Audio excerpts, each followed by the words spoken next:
YouTube, I just wanted to just give a quick advice for, mainly like truck maintenance. You do what you want to do, but when you're dealing in snow and a lot of salt and everything, you want to kind of get in the habit of, like getting some soapy water in a bucket and like cleaning, your floors and everything, because obviously when we getting in and out the truck, you get a lot of dirt, mud, salt. My main thing is the salt and of course the mud, because I don't want my truck to be filthy. But yeah, take some, get yourself a bucket and some Dawn, your bucket with a rag and clean it. Even down to, like I just had to clean this stain off, right here.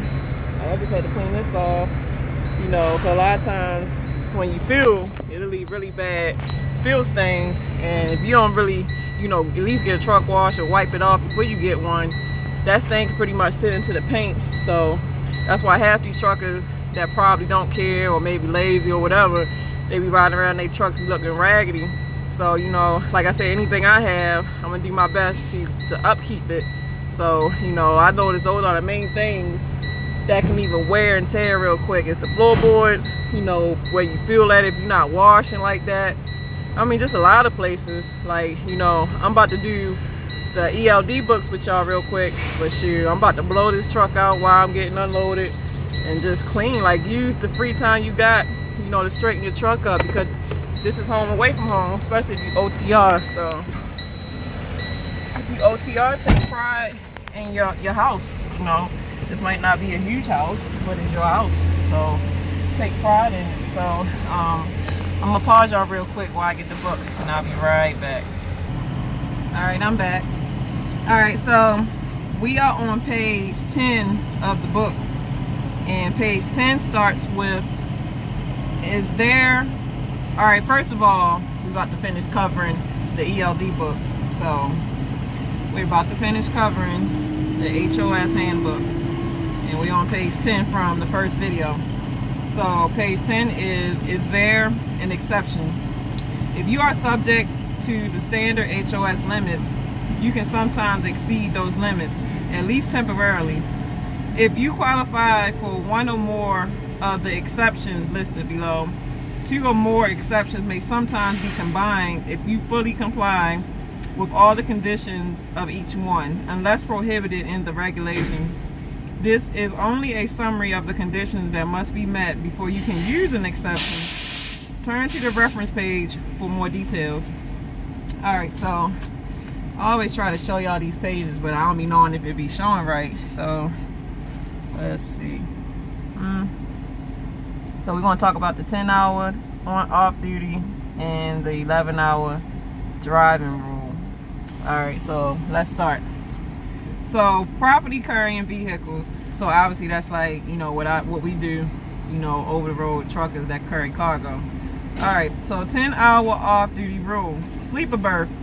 You can split the required 10-hour break into two separate breaks, one of which must be 8 consecutive hours in the sleeper berth. This does not give you back a full allowance of driving and on-duty time. However, like I was saying before, if you say, like I said, the example of, you got 11 hours in a day, but say I drove 5 hours, so I didn't finish off the 6 hours. So if I shut down within 5 hours and 8 hours passed, then in that 8 hours I would get my 6 hours back. But as I continue on and the 2 hours pass, that completes my 10-hour break, I would then get, the remaining of my full clock back. So that's what that's saying, a split break.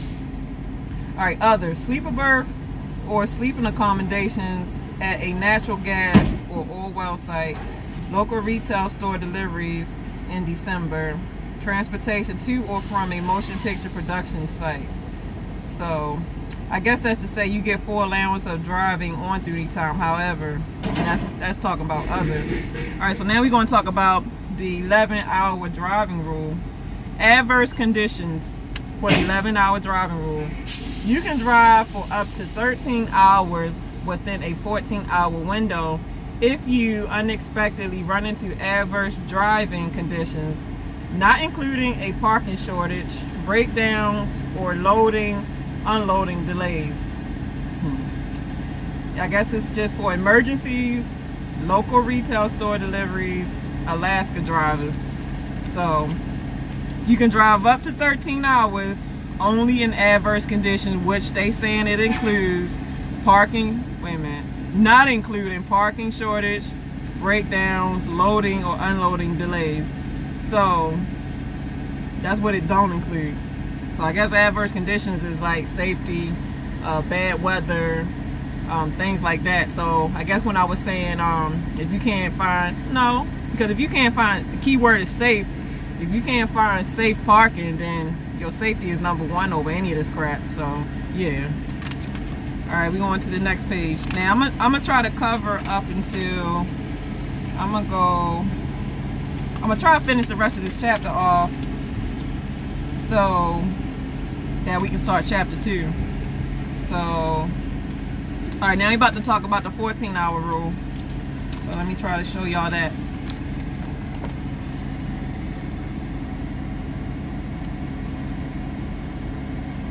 Alright, sleeper berth.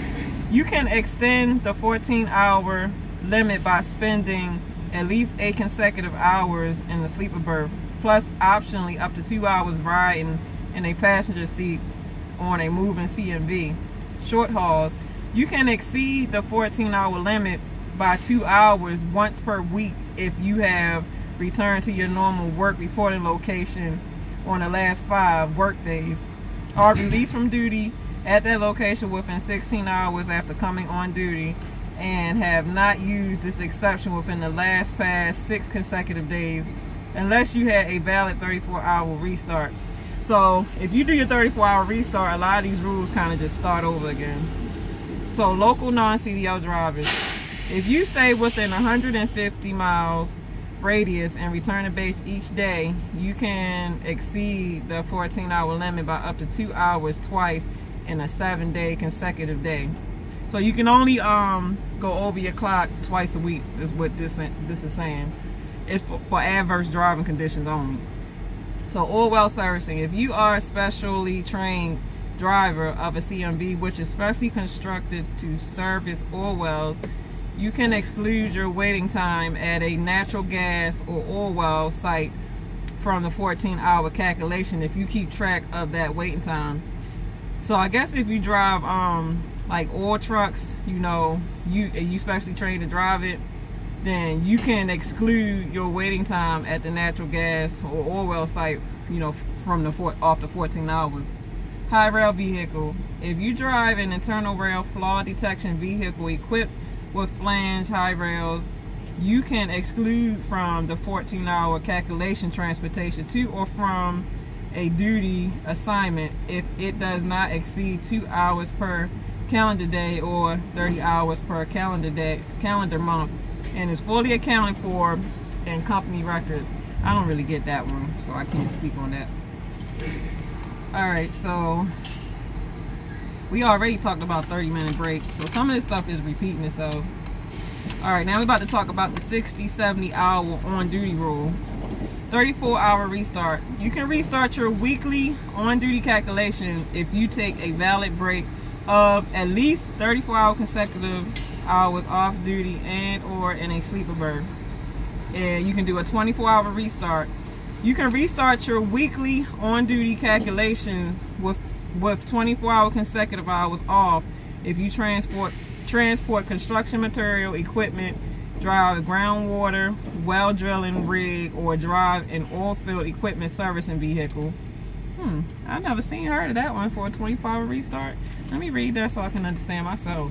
You can restart your weekly on duty, or I think that's just for on duty, calculation with 24 consecutive hours off if you transport construction material equipment, drive a groundwater well drilling rig, or drive an oil field equipment servicing vehicle. Oh, so it's just for them people. Alright, drive a salesperson. You are exempt from the 60-70 hour limit if you drive no more than 40 hours per week, stay in a 100-mile radius, and spend no more than half your driving time, I guess, close to the job. Alright, some of this stuff is repeating itself. Alright, so logs. Major exceptions. 100 air mile, A log is not required if you stay within a 100 air mile radius. Return to work, report in location, and go off duty within 12 hours and keep a time record. So if you within that 100 mile radius, like I said, you don't really have to log, because you know that's the exception. Or if you went 150 miles, a log is not required if you operate a non-CDL vehicle. Stay within a 150 mile air mile radius. Return to the work, report in location, and keep a time record. So I guess that one is for probably like what you call them? I forgot the name of it. Those people that I hate when I forget stuff. Like they drive like pickup trucks, but they haul loads too. Oh, hot shot. People that do hot shots, but they haul less than 10,001 pounds. What is it? 10,000? No, 20,001 pounds. It's one of them, either 10,001 pounds or 10,000 or 20,001 pounds. If they haul less than that, then you don't need a CDL to haul if it's under those weights. So, HOS at glance. Electronic logging, short haul. An ELD is not required if you only need to use a regular log on 8 or fewer days in any 30 consecutive day period. So that's called intermittent or short haul drivers. Pre-2000 vehicles. An ELD is not required if you are driving commercial motor vehicle that was manufactured before model year 2000. I hear a lot of drivers talk about that. I hear a lot of drivers say, you know what, they can try to mandate ELDs all they want, but all I'm gonna do is get me an older truck. So if your truck is you know, older than like 2000, because if it's 2000 and older, then you're exempt. You don't have to, you can still use paper logs. I've been heard that rule. So AOBRD users. An ELD is not required if you use an automatic onboard recording device that complies with section 395.15 and that was installed before December 18, 2017. You may continue to use that AOBRD until no later than December 16, 2019. I don't know what that is. I might just look that up so I can kind of tell y'all what that is, because the last video I was wanting to know what that is, so I'm gonna put that in my notes to look that up. Yeah. Alright, so drive away, tow away. An ELD is not required if you drive a commercial vehicle in a drive-away, tow-away operation in which the vehicle you are driving is part of a shipment being delivered, or in which the vehicle being transported is a motorhome or a recreational vehicle trailer. So people that drive them motorhomes or got motorhomes on their like their hot shot truck or whatever, you know, they don't have to obviously log because that's personal, that's not commercial. So alright, we on page 16, we getting close. Alright, passenger carrying vehicles. So this is talking about buses, even though I'm pretty sure most of this don't apply to y'all, because I'm sure most of y'all are truck drivers just like me. But we're going to talk about buses. 8-hour off-duty road, sleeper berth. You can split the required 8-hour break into 2 separate breaks spent in the sleeper berth as long as each break is at least 2 hours. This does not give you back a full allowance of driving and on-duty time. So it sounds like the same thing that applies to truck drivers, it can apply to bus drivers as well. And like I said, I don't think it applies to people that drive school children around. I think it's for mainly people like Greyhound drivers, like people that obviously transport people, you know, to different cities and stuff like that.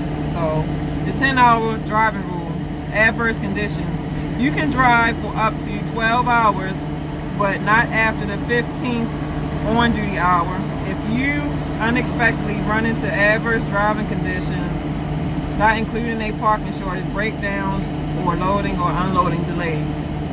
Okay, so it's pretty much the same thing.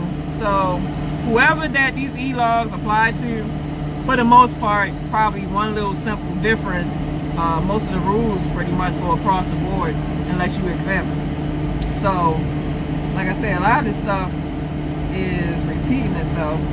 So shoot, if you within 150, 100 miles, you ain't really, it's saying that, you know, you exempt from logging as long as you log off within the 12-hour workday. So that's not bad. So I guess if you like a local driver and you doing like a lot of short hauls, that's the 100-mile or 150-mile radius, you don't really got to worry about ELDs. Alright, so we got 2 more pages to go, and let's conclude this video until next time. Alright, so we on page 18. Electronic logging device.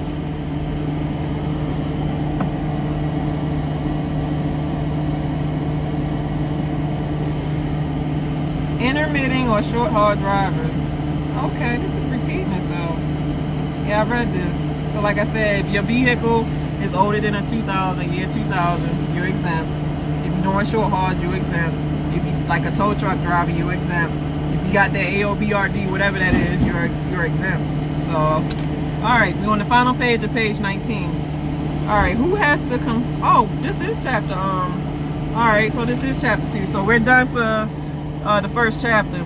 So I'm gonna cover the second chapter probably tomorrow, maybe later today if I got time and energy. So, man, I'm at Coca-Cola right now, like here in Texas, and I'm telling you, man, these fellas, man, I really get sick of them trying, because a lot of times when you a new driver or a female driver, like yard jockeys that try to mess with you, like they see you trying to back into a spot, and they either cut you off, get in your way, or they do little intimidating things to where it can kind of throw your focus off. But I mean, I've been out here for a while, so it don't bother me no more. When I first came out here, I was like, why is they messing with me? Leave me the hell alone. So, like I said, you know, like today again, I was just trying to back in so I can go inside and, you know, get my door and everything. And the dude pulled up to where I'm backing. I don't know why I keep getting this. What is going on? I mean, like when I come to these places and I start to see yard jockeys or drivers like that, I mugs the crap out of them. Like, I don't play. I'm not gonna sit here and be all smiley, happy.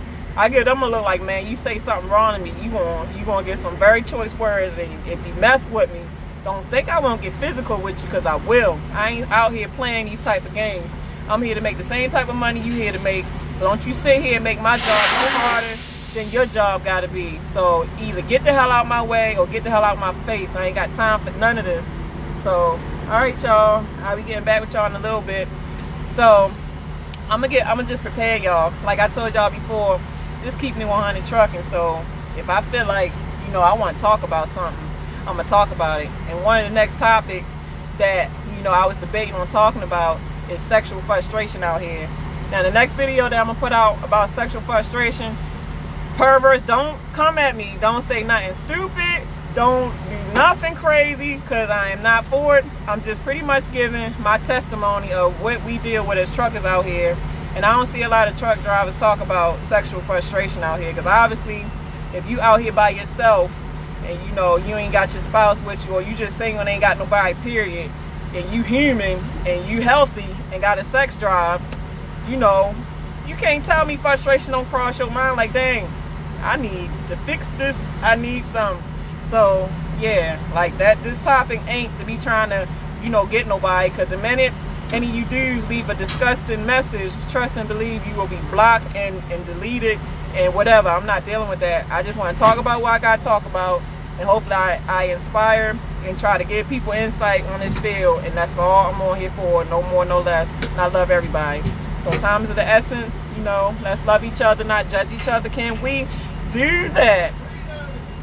Alright, man, I gotta get back there, brush my teeth, clean my face. I just kind of woke up not too long ago, so I just think I dropped this video while I got the energy and just get it out the way, because I got a lot of requests. I still want to do the trip planning. So time is the essence, everyone. I guess I just sit here, finish cleaning my floor. I love every one of y'all that support me. Deuces.